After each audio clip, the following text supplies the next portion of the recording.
fathers, you need to like really be there more for your children, because you don't know if they might need a father-son sit-down talk. And mothers, you need to encourage the fathers. What I really want to talk about is how we can make stronger young black boys. Starting off, how we can do that is making them be creative and making sure they have a great role model. And think about a foundation when you're building a building. You got to put the right foundation and the right stuff in it, and to make sure that building is nice and clean and healthy and right. So it's just like with the kid, you have to put the right program and process in him, and you have to build him up with lots of creativity and make sure he has the right stuff in him so he's good. If a baby or a kid runs in the street, you can't bring the kid or the baby back and just pop him. You have to bring him back with solutions and say that you can't run in the street because that car is coming, so you could get hit by a car. So that's the solution that you need to tell them, because if you just keep beating them and beating them and beating them, the more aggressive you make them.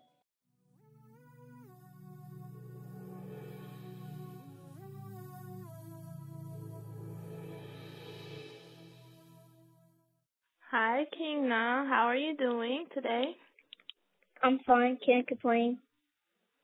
Great. I am so glad to have you on the line. I've been following you for a long time now, quite some time, and I'm always impressed by how well-spoken and knowledgeable you are at your young age. How old are you? I'm 9 years old. 9 years old? Wow. And when was it that you realized you wanted to be this great leader that you're growing to be? When did I realize that I wanted to be the great leader that I'm growing to be? Well, yeah. I didn't really realize it. I'm not going to say that I didn't realize it, because I did realize it. It was a time when I was, trying to, look up to someone and find the right role model to help me do what I do now. But it was really not that much, there was not that much good role models, and no one really wanted to do it with me. And my father didn't want to do it at that time. So I just had to keep pushing, and I wanted to become a role model. I just said, if no one was going to help me, then I would just do it myself and become my own role model to help different people. And that's why I started doing it myself. Well, you are definitely a role model, and I've watched a lot of your videos, and I noticed that you kind of act like a motivational speaker for the community and for children and for parents. Where does all this knowledge come from? Where my knowledge comes from is, because I'm not going to say that all the knowledge comes from me. Sometimes I ask my father certain things. I got to tell the truth about that, because everything doesn't just come from me. Some comes from my father. Some comes from when I learned something on the internet, or some just comes up from me. Because knowledge comes from all different places. It doesn't come from one resource. It comes from so many different resources that you wouldn't believe. Right. So you just ask questions, research, and all that. That's great. I see you as a very creative individual.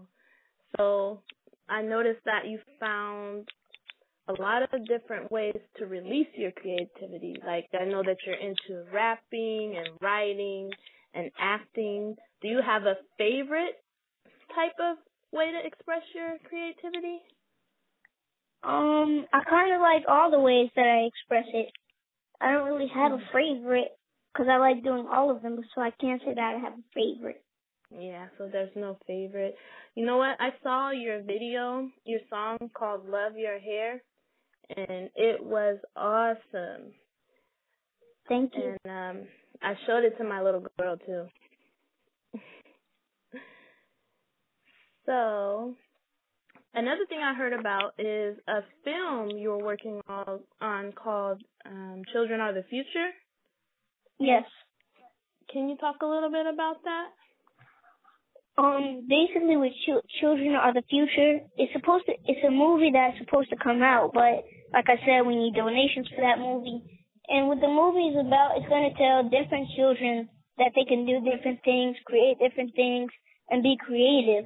And if any children have any story that's inspiring or good for other children to look at, then the children's going to look at whatever story that they have. They're going to be like, wow, if they can do it, then I can do it too. And they're going to be like, wow, if a kid can do that and that's possible, then it's possible for me and I can do that. And also to let parents know that children can create, that children can be creative as well. It's not just for children, it's for everyone. To show everyone what children can do. Mm-hmm. That is a great message. And then what about, I heard a little bit about Mr. Bookie. Yep, you got his name right. Who is Mr. Bookie? Who Mr. Bookie is, he's a walking, talking book bag. And the reason why we chose him to be a book bag is because when you look at SpongeBob or when you look at Barney, a child doesn't see a sponge in their everyday life. A child doesn't see a dinosaur in their everyday life. They see a book bag. They go to school with a book bag. They react more with a book bag. So that's why we chose it to be a book bag, because if it wasn't a book bag, if it was something else that the kids really don't relate to, then they wouldn't have much interaction with it. Yeah, they would love the mascot, but they wouldn't have such interaction. Yeah, I see. They wouldn't be able to relate to it the way they could relate to a book bag because they carry one every day. I know you must be really busy with school and making videos. What do you like to do for fun? I like to do lots of things for fun. I like to read my favorite books, and I like to go to the park. Sometimes I'll play my game or play with my toys. Sometimes I look at different things on YouTube. I have a lot of things that I do for fun. Okay, that's good. That's good. I know that I heard in one interview you said that you and your father get out a lot and go places. That sounds like fun. Yeah, it's lots of fun.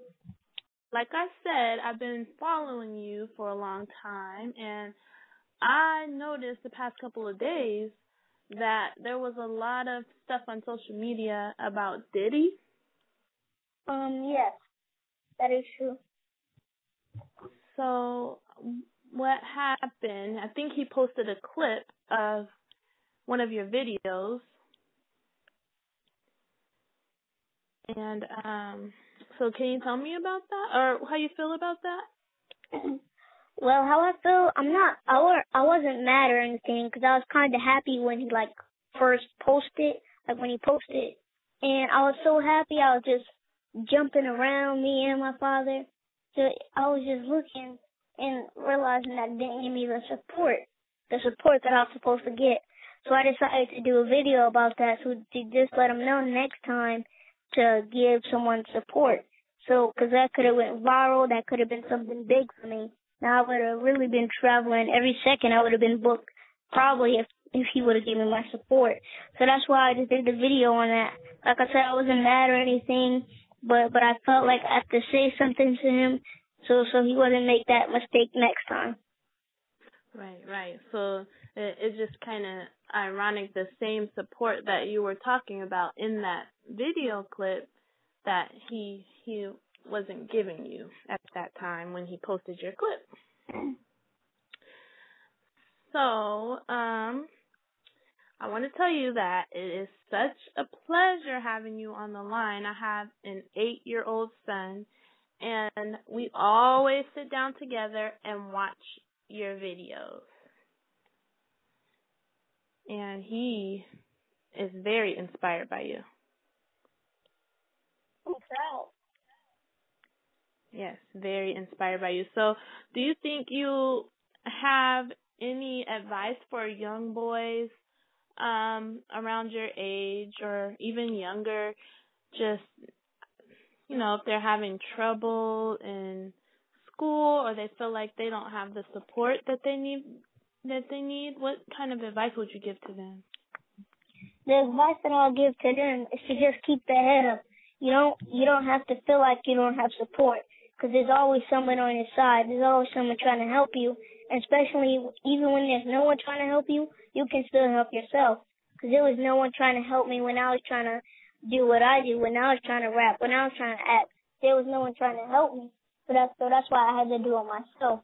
I had to take the time out and really practice myself. I had to take the time out, put on the beat, put it on my phone and practice and write and do all that by myself. So even if you're alone, you can still do things alone. And even if you're struggling in school, I can understand that, because school isn't really a place for you to be creative. Isn't really a place where you could get up and do what you want or run around. You have to sit in a chair or rather like do work. I know that they get recess, but a lot of schools don't give recess when you get to like a certain grade, or you don't get to like play with things in a certain grade.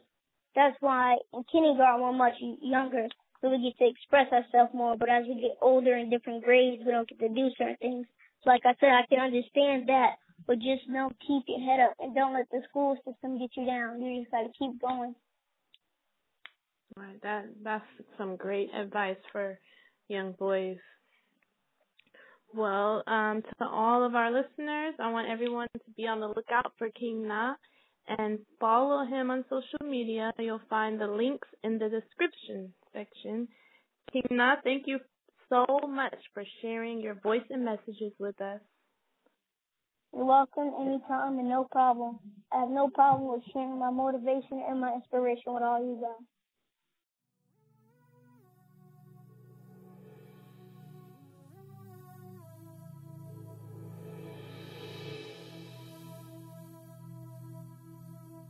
Don't let teachers define your children, because your children are their own person.